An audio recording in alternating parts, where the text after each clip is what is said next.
Good evening mga Lodi. Ito po ang totoo talaga.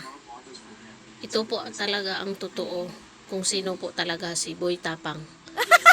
Si Boy Tapang po talaga, alam ko po talaga na kung saan siya nakatira at kung asawa niya talaga si Canada Girl Vlog. Ito po guys, si Canada Girl Vlog po talaga ang totoo. Totoo po talaga ang asawa niya.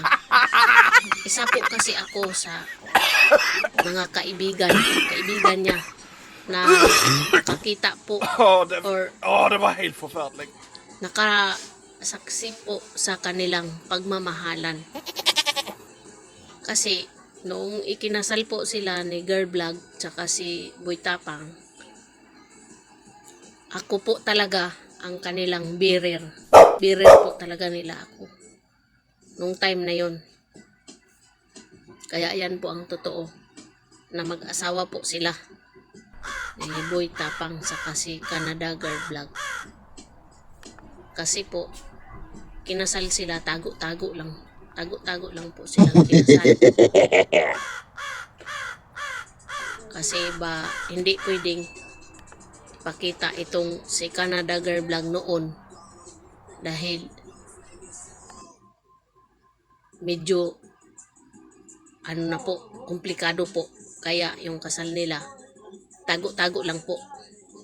Pero meron pa rin po silang bearer. Ang bearer po nila ay ako nga po ang bearer nila. Ako po ang naghagis-hagis ng mga bulaklak na santimum katong yung bulaklak na sampagita may dala. Kaya yan po ang totoo talaga na mag-asawa po talaga sila. Ako po ay taga Mindanao po.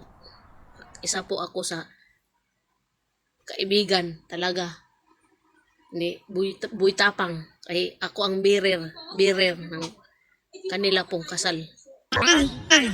Kaya nasubaybayan ko po ang video ni Canada Girl Vlog.